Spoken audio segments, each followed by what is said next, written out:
Hayyeena kam jirtu kabajamtootaa fi hordoftoota eebbisaatee kun eebbisaateek waa'ee teekinooloojii haakingii isin biraan ga'uudha. Kanaan dura viidiyoo walitti fufinsaan hojjechuu dhiisuu keenyaaf dhiifama isin gaafachaa. Amma immoo sabskraayibii 1000 galuu keenyaan gammachuu nutti dhaga'ame isiniif ibsuun barbaada. Kanaan booda viidiyoo walitti fufinsaan hojjechuuf qophii xumurree jirra. Arras kan inni qabadhee dhiyaadhee innis akkaataatti YouTube algoritmii kan jedhamu akkaataatti view guddaa argachuu dandeenyudha. Yoo maal goone YouTube algoritmii yoo maal fayyadamnedha kan akkaataatti view guddaa argannu kan jedhudha. Jalqaba irratti thumbnailii bareedaa hojjechuudhaan viidiyoo keenya quality yooti goone thumbnailii hojjennee fi viral akka inni ba'uuf nu fayyada jechuudha. Fakkeenyaa fi haala kanaan dura thumbnailii garaa hojjedheen ture. Akka isaan view gurguddaa hin arganne kan godhan thumbnailii quality hin qabaanne hojjechuu kiyyaanii jechuudha. Lammaffaa irratti taayitilii bareedaa fayyadamuudha.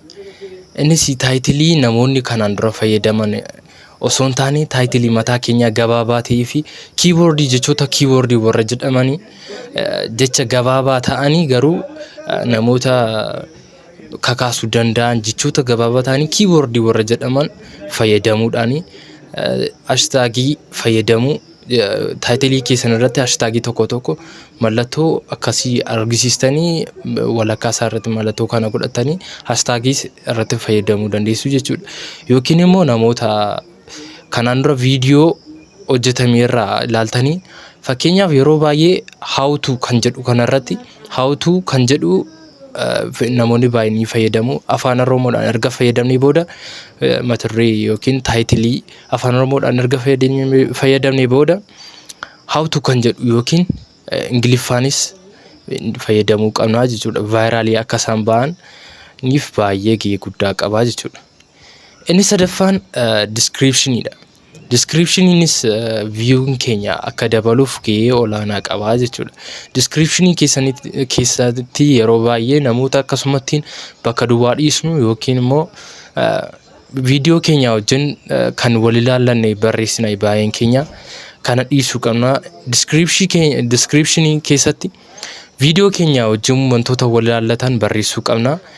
Innis jalqaba irratti hashtaagii fayyadamnee barreessuu qabna jechuudha. Fakkeenyaaf haala asirratti argaa jirtaniin descriptionii keenya barreessuun nurra jiraata jechuudha. Viewin keenya akka dabaluuf jechuudha.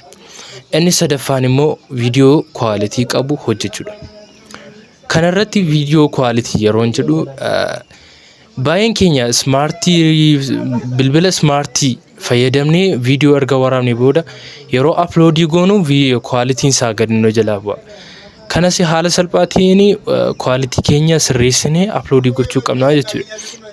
Settingii akkaataatti sirreessinu viidiyoo biraatiin isiniif nan hojjedha. Quality'n keenya akka nu jalaa hin buuneef jechuudha. YouTube yeroo uploadii gochuuf high picture irratti right gootanii uploadii gochuu qabdu jechuudha.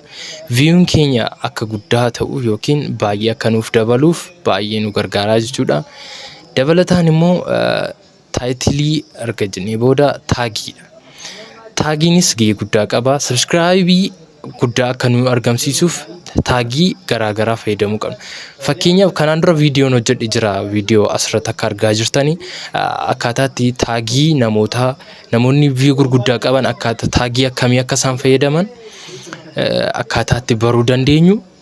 Viidiyoo kanaan dura descriptionii irratti linkii isaa isiniif hin kaa'a. Kanaan dura viidiyoo irratti hojjedhe irratti jira.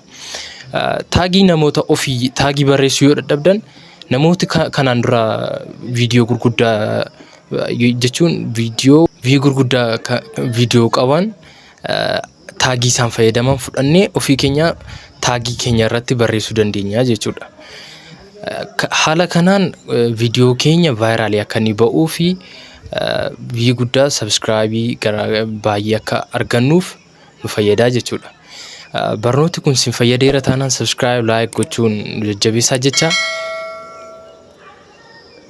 Eebbisaateek telegiraamiidhaan feesbuukiidhaan hordoftoota 2000 ol kan qabu chaanaaliin jira. Telegiraamiidhaanis ta'ee feesbuukiidhaan join subscribe gochuudhaan jajjabeessaa jecha.